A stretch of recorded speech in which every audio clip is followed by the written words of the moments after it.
14 seats in the Lilly Belle, and there are only 2 tours. Due to staffing, that's the maximum we can do. Plus, once it gets to be 85 degrees, it's 105 in the Lilly Belle, and they'll cancel the tour. For your safety and mine, it is excruciating inside. If it rains, they'll also cancel it, but I don't foresee that happening because their cars made of wood.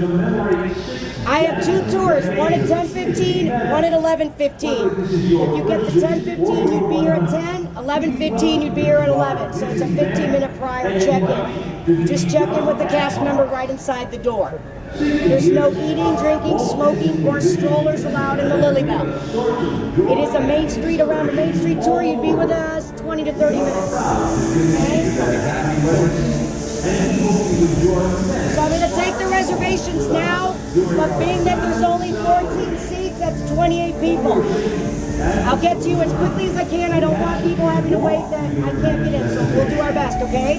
All right. How many did you have? We're going to do the first name. Is it R.A.Q? Yeah. Like Raquel Welch.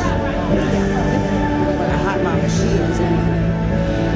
Wonderful. We'll see you at 10 o'clock for your 10:15. Thank you. Thank you. Thank you.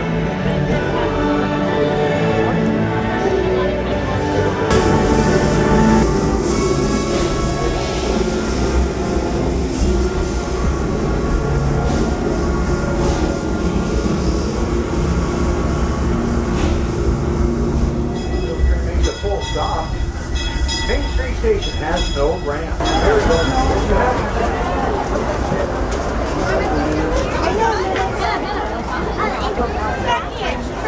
Yes, this is the gap. Put it there. Sorry.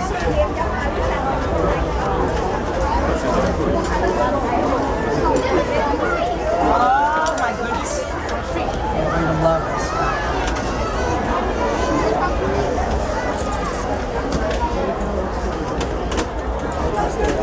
There we go.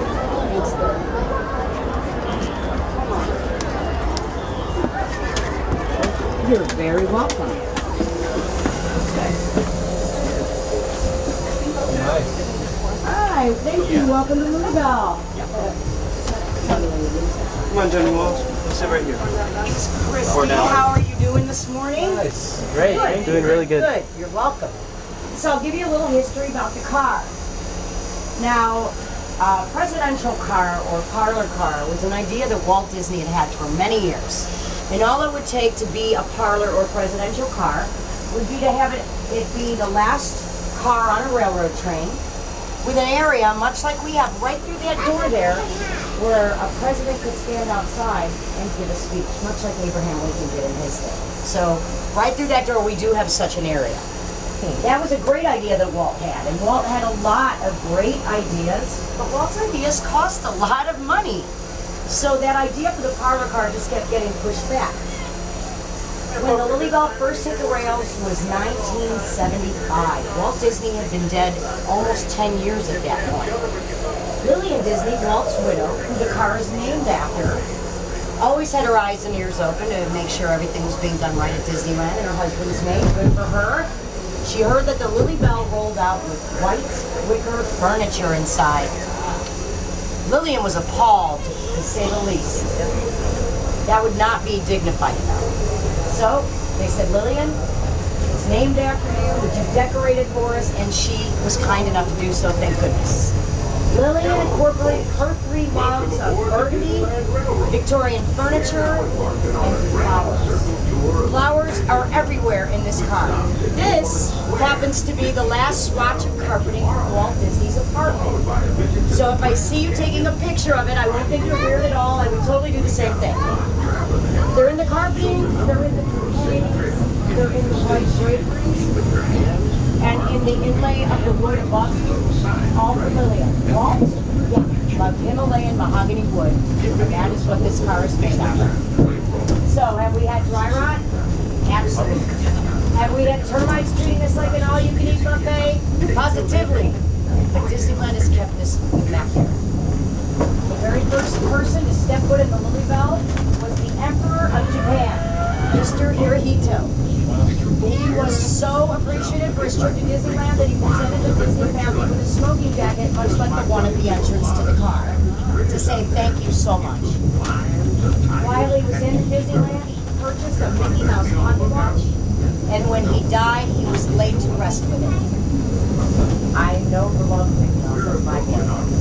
Now, this beautiful stand right here is called a smoking screen.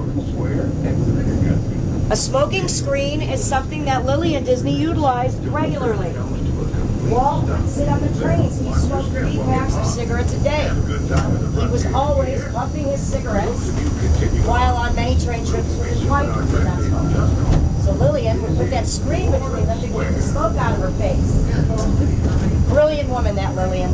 And it's a lucky one at that. She lived over 30 years longer than Walt Disney.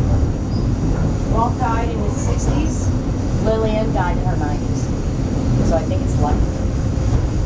Now what I'm going to do, we have 4 groups on board today. I will separate you by group, and I will be happy to take photographs if you need part of the board. So I will have 3 stations to work with. Will be perfect. I'm just going to tell you ahead of time, most women, when they hear the story about that love seat, want to sit there for their pictures. So you might get stuck on a rotating seat, and you'll have to understand. I'll tell you the story in just a minute. So I'm going to start back there. You had 3. Do you all want to squeeze together? Do you want to stand right here? Do you want to post back there and forget the left seat? You tell me. Furniture. And she purchased from auction this wonderful parlor chair and the love seat. They came out of the Queen Mary. They came out of the Winston Churchill suite, which is cool, very cool. The poor Winston Churchill will be overshadowed. We did have 3 grown men, celebrities at that. As I was saying, they were a little intoxicated, and they were playing in the park together, having a blast. The 3 of them tried to squeeze their butts into that love seat, and it didn't work out that way. So, we had Johnny Depp, Orlando Bloom, and Nicolas Cage. 2 of my favorites. Which 2? I'll stay. Nicolas Cage and Johnny Depp. Okay, well, I'll stay here. Nicholas lost. Nicholas sat there. Johnny and Orlando sat there. I also, as of last week, I was told by a tour guide that he did a Lilly Belle with Johnny Depp, and he sat there. So, yeah, they're good seats to sit in. I, as a woman, sit on the right side of that love seat, shimmy, slide down, and shimmy over here, because I don't know where Johnny sat. Now, why is there a half basketball court in the Matterhorn? You knew about it, right? Yeah. Okay, why do you think it is there? Something about the height ordinance Yes. in the city, yeah. Walt Disney was not a man that took no for an answer. Ever. There's always a way he could figure it out. He was brilliant. So, he went to the city of Anaheim and said, I need a building permit for my brand new Matterhorn mountain, please. And they told him no. They told him no. They told him, Walt, you cannot have a building that tall unless it's a recreational center. Oh, okay. And I'm finished as soon as we come through Splash Mountain. Might be a great ride to ride after this train trip. Yeah.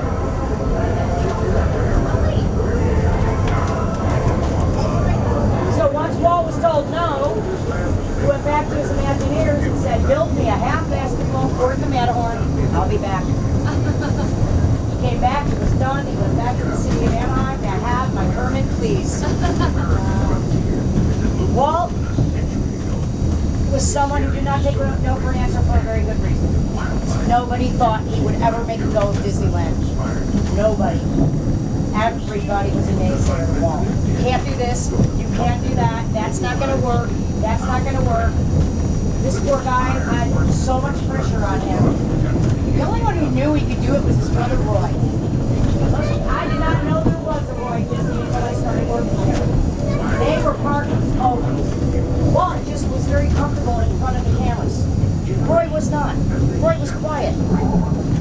Walt was the visionary, the genius, the dreamer. Roy was the financial genius. Walt would go, Roy, I want this and this and this and this. Roy would go, how am I supposed to pay for it? Walt said, I know you won't let me down, and he'd be out the door on to the next thing. Well, Roy never did let him down. Everything he ever wanted, Roy made sure he had. Lillian who would stand behind her husband no matter what.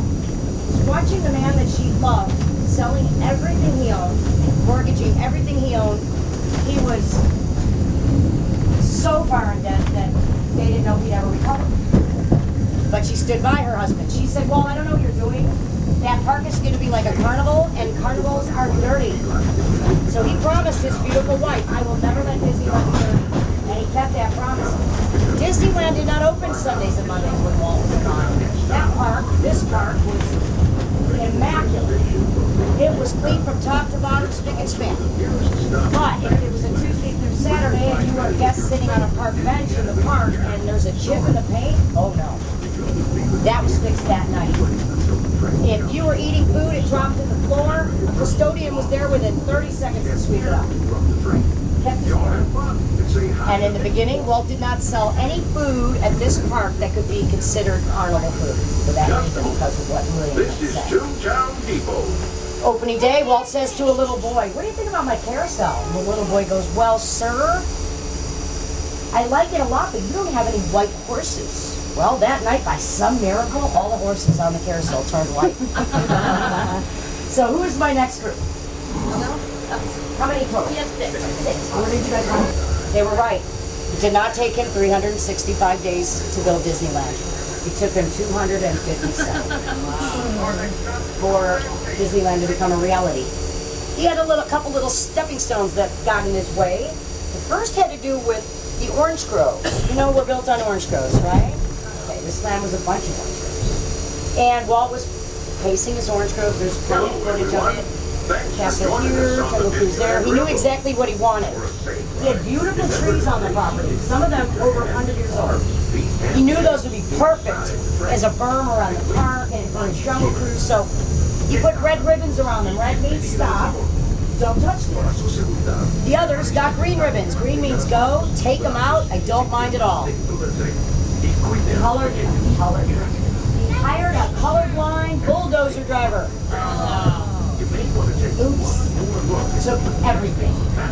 Every tree, every bush, every flower. Walt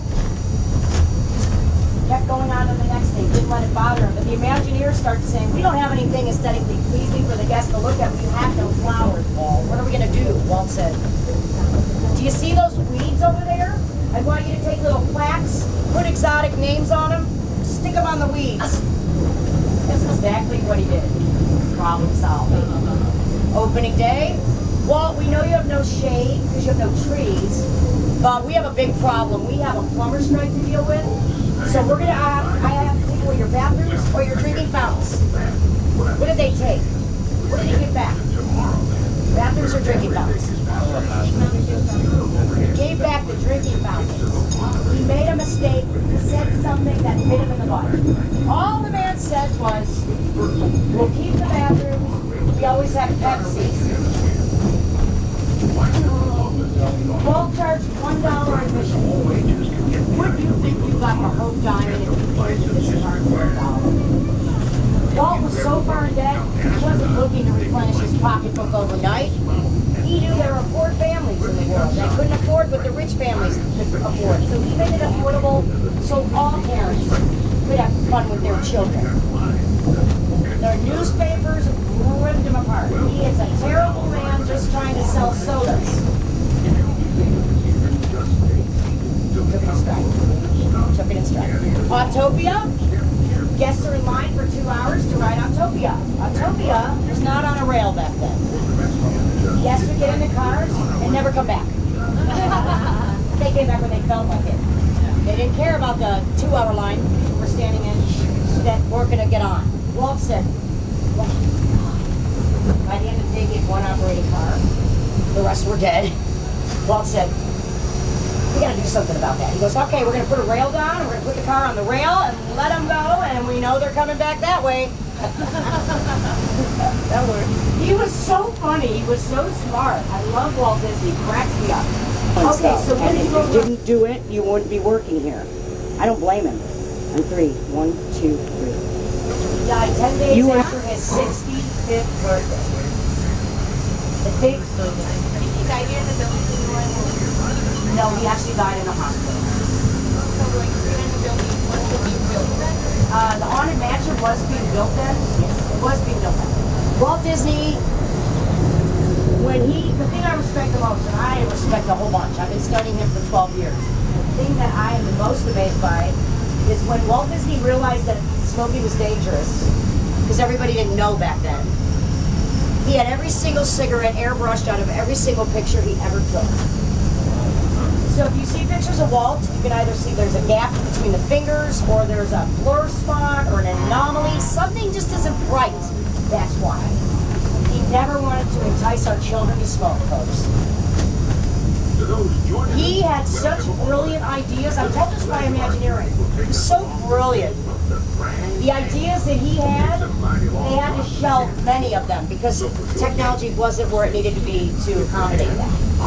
Now they're starting to pull out those original ideas of Walt because technology caught up. He had a plasma television and a microwave oven in the house of the future. A box that can microwave my food and warm it up in less than an hour? Sold. A plasma television? How did he know back then? He was so smart. Now I'm going to turn the sound on in the car. I want you to experience Walt Disney's Grand Canyon and Primeval World, folks, the way he wanted you to experience it.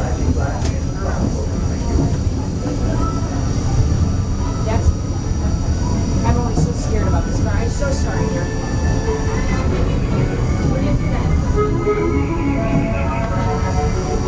This mural is 34 feet tall, 306 feet long, took 300 gallons of paint. Now the surprising fact, hand-painted by one man. A gentleman named Dumar Yokum, it took him a year and a half to make this. He was told to be on display just a short time, but it was so popular they kept it 57 years.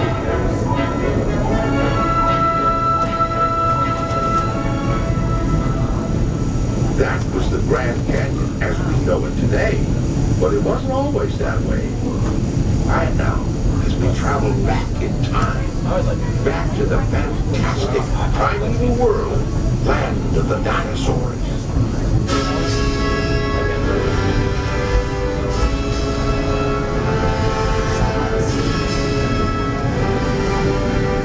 Walt Disney named these dinosaurs. I'm going to point them out to you now so you can address them by name on your next visit. They're right around this tree.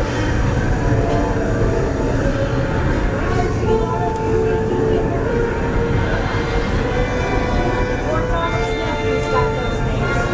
There's each of Walt saying, "Smile, Dewey, they're looking at us."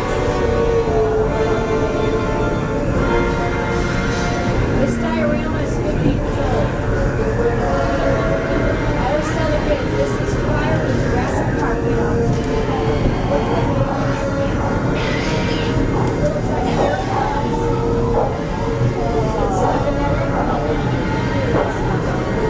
Little triceratops.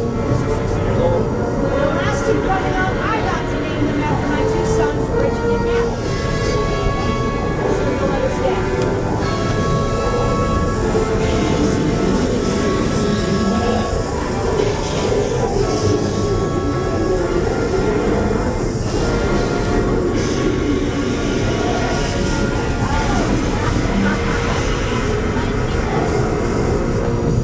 Who is Walt Disney's favorite character? We're now steaming back to our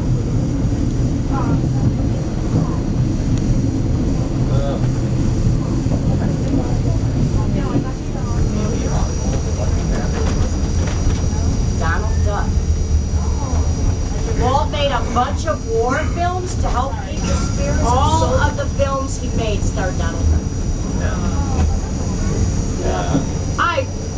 I'd have bet my house it was Mickey Mouse. I was like, well, that's a silly question. It's Mickey Mouse. They said, I said, well, Oswald? Nope. Donald Duck. Yes, love this stuff. That is so good. Down is awesome. And there's a Steve Martin Donald Duck film called Disneyland, The First 50 Magical Years. Folks, do yourselves a favor. It's like 17 minutes long. You will laugh through the whole thing. Where is it at? Downstairs at the President Lincoln Show, right downstairs on your right. It's in the lobby prior to Mr. Lincoln's show. They show you all of the old attractions, but Donald Duck is constantly trying to get the upper hand and host the show, and Steve Martin doesn't give him a leg to stand on. It is hilarious. Oh, by the way, did you mention it's air conditioned? I just did that this afternoon. My first boy, Mr. Lincoln, the most sophisticated robot in the world, folks. Mr. Lincoln downstairs, the one we have now. His head cost $3 million. Wow. Take a picture of the whole car. Thank you. You will love the fresh air outside. Thank you so much.